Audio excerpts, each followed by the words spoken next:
Welcome back to the Sanders Kitchen. I'm Mike. Pam's behind the camera. Say hello to Pam. Hi. Hey, honey. Thank you for doing the video today. Today, we're not going to be talking about anything else but some nachos. Nachos is one of Pam's favorite things to get at KY's in Old Town Slidell. Man, we could go there and she'll say, I think I'm going to have, the grilled fish salad. No, I think I'm going to get a hamburger. No, I think I know what I'm going to get the roast beef. Man, they got the best roast beef. That's what we're going to get, roast beef. She'll sit down, look at the menu. I think I'll have the nachos.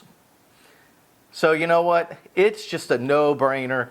We've got to show you how to make the best nachos. And it's real simple. Sometimes too much is not good. So we're going to make a very simple recipe of nachos. Let me show you what's in the ingredients. First thing is we have a pound of lean ground beef, okay? That's like 93.7, I think is what it is. We got a half a cup of minced white onion. Got the taco seasoning. This is the old El Paso. And you know what? The instructions are right on the back how to cook it. Do it just like it says. Comes out perfect. Once that's cooked, then we'll assemble the nachos. We have the Tostitos chips. These are the restaurant style chips. We're going to be using cheddar cheese, the cheddar sharp. Now these are pitted black olives. And what you want to do is cut those down into little small slivers, you know, nice little bite-sized pieces. You also want to cut up some plum tomato. Those are really beefy.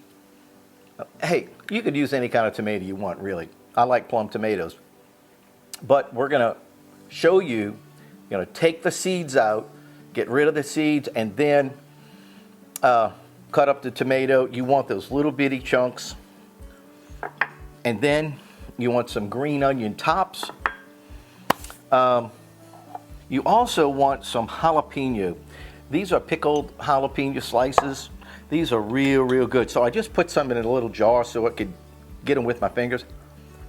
Boy, those are some good. Real tasty. Now, I have my water out here.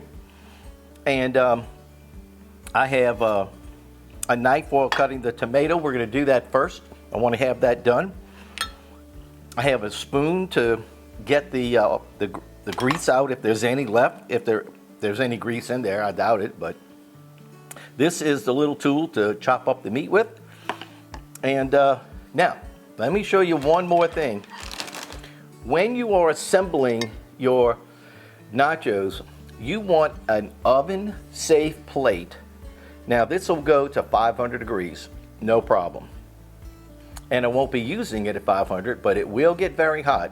That's why I'll go in and grab it with this nice mitt, because I'm not gonna melt my skin grabbing that plate. Or another thing you can do, and we've done it too, is use a big pizza pan. Assemble the nachos and just cut them all up like a pizza. And let everybody take a big hunk. So, all of that is good, good info. You can assemble it however you want.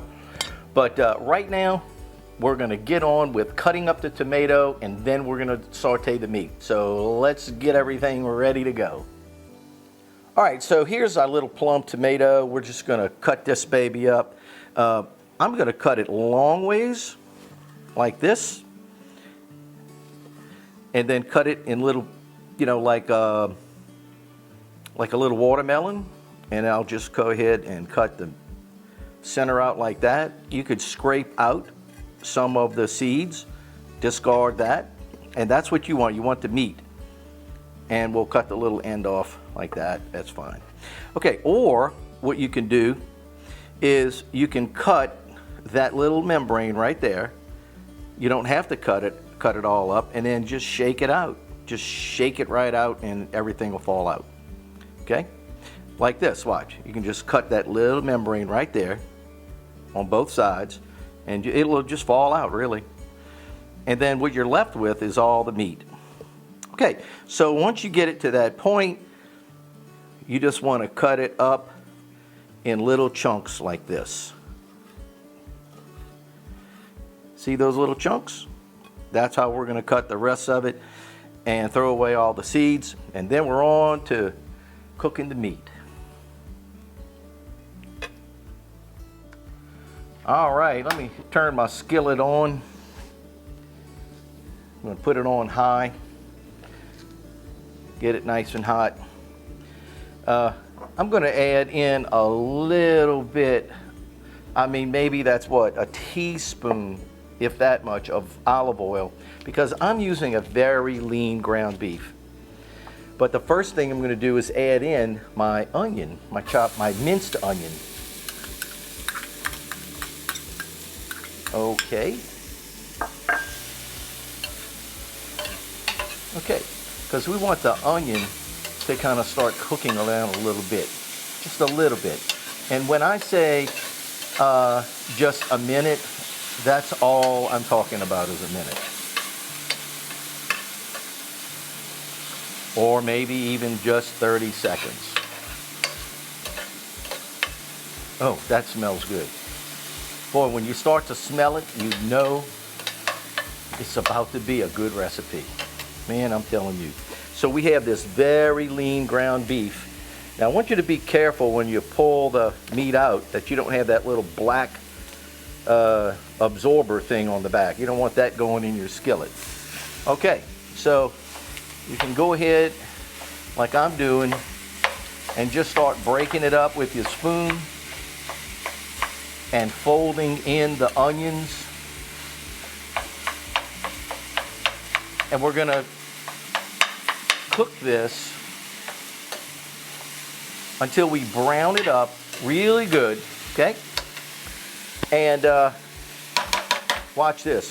I'm going to even use my little chopper. Works really, really good. Okay, so once I get this meat all browned up, the next thing is I'm going to see if there's any fats that need to be drained. So give me a couple of minutes. It's going to take a few minutes to get this browned up, and I'll be right back.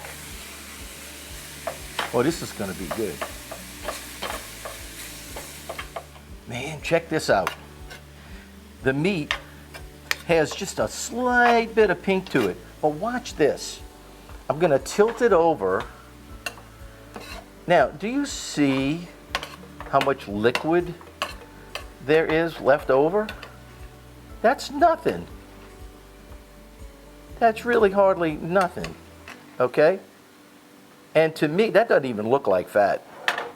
I've done this many times, and honestly, if you get a good grade of ground beef, that's almost like just water. That's not really fat. So what I'm going to do is leave it in. Now the recipe on the packet calls out for 2/3 of a cup of water. If you're afraid it's going to be a little too soupy, hey look, bring it over here like this, tilt it over, give it a little squeeze. Can you see that? And then just come in here and take out that liquid. It's not really that much. I don't think it would have made much of a difference. Okay, so the meat is cooked. Now, this is what we have to do. Turn my fire down a little bit. I want you to see this, okay? The taco mix, you could rip it, but from experience, I used to work in the aerospace industry. If you rip a packet, then you get all of the fibers from the paper into your food. So the best thing to do is take a pair of scissors, cut it clean, and then pour it in. Sprinkle that into your meat. Oh, that smells good. 2/3 cup of water, heat on high, simmer for 3 minutes. So we want the meat to get all flavored up, but we don't want it to be soupy, so we're cooking it with the lid off. it's fast. Okay, so while this is simmering, let me explain. I have already preheated my oven to 400 because, man, I'm ready to rock and roll with this baby, okay? Another thing is when your nachos come out of the oven, you want to assemble them like fast. I mean, when all of this is ready, you want to assemble them fast and get it in the oven, and then when it comes out, you want to put all the rest of the toppings on and serve it, because it's always best if it's hot. Okay, so now, look, I'm satisfied with this. I'm sorry for banging away, making a lot of noise in your ear. I'm turning my fire off, and I'm just going to transfer this into another bowl, because I want to let it cool a little bit, okay? There's two main ingredients you want to use to assemble your nachos: cheese and the meat, and of course the chips. You want to use your Tostitos. You could use any kind of chips you like, but I'm partial to the Tostitos. So what we're going to do is just assemble a layer of chips. If they're all curled up, I'm not using them. Now, if they got a little curl, but if it's all curled up like that, I'm just going to go dig in and find some more. I want some flat chips. That's what I'm looking for. Okay, so your first row of chips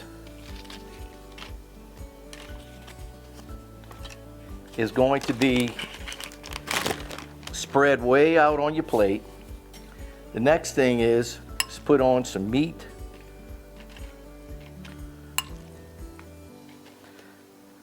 Hey, look, put some meat on this thing, okay?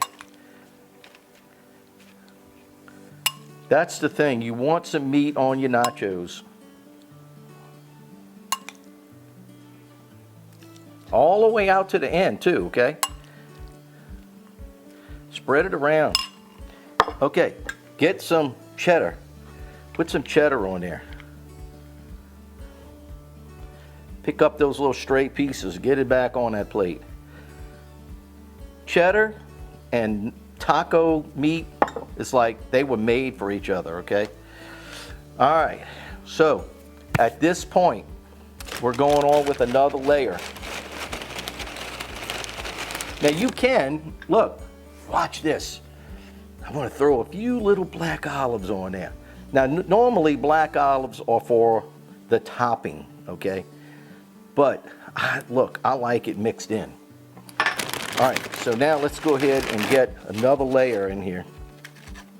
Now, it's kind of like that little Christmas tree effect, you know, or the pyramid effect. You don't want them going all the way out to the very edges. I had to just break that in half because it's okay to have some smaller pieces. All right, watch this. Boom, boom. Get that done. Go in with a little more taco meat. Oh, this is gonna be good. Ooh, man, I can't wait. Man, I'll tell you what. I don't care if you're Mexican, Spanish, Chinese. How many people in the world eat nachos? Everybody, man. I love nachos. But I like a good nacho, man. I like it. I want some meat on my chips. I don't want no dry chips, okay? All right, now look. I got a little bit of meat left over. I get it, all right?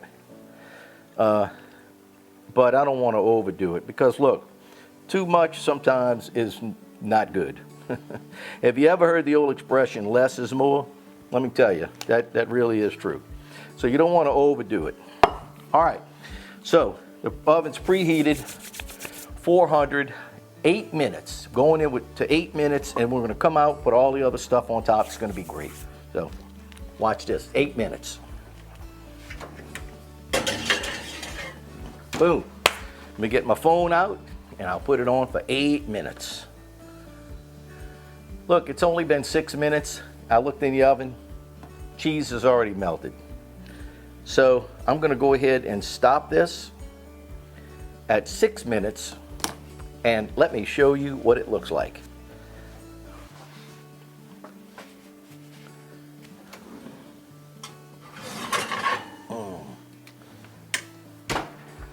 Look at that. That's beautiful. That plate is steaming hot. So I want to go on with my tomatoes.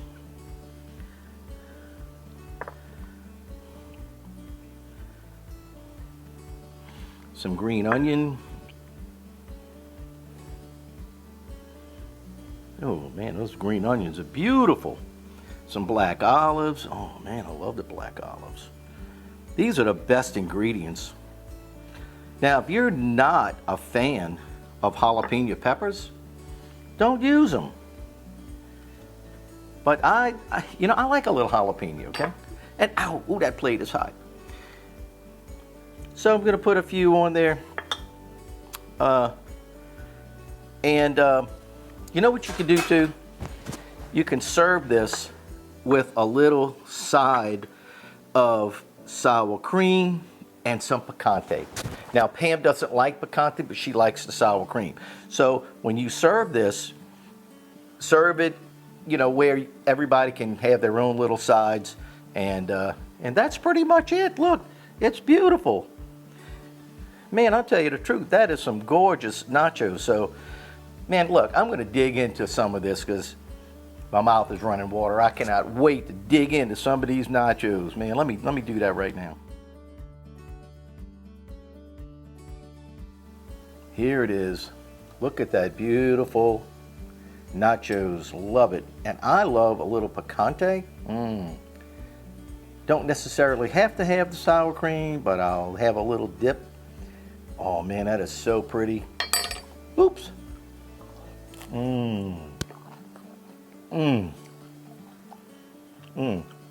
So good. Amazing. Of course, we had to take a few pictures. It's not quite as hot as it was, but you eat that right out of the oven, I'm telling you, there's no difference in this and what you would get at a restaurant. Oh my God, that's good. Well, I hope you enjoyed our video on making some homemade nachos. They're absolutely delicious. It's easy to make. Go get all the ingredients. It's real simple. Make it at home. You will love it. This would be great for a football game, and football season's right there, right? So, hey, this weekend, nachos for you guys. Have a great weekend. God bless you. Thanks for watching the Sandy's Kitchen. Hey, if you like our video, don't forget, give us a thumbs up, subscribe to our channel, hit the notification bell. You'll know when we come out with new videos. And I'm excited, man. Look, got my new lights in. Everything's looking good. Hey, I love you guys, man. Get you some nachos, man. I'm gonna dig in. I'll see you later.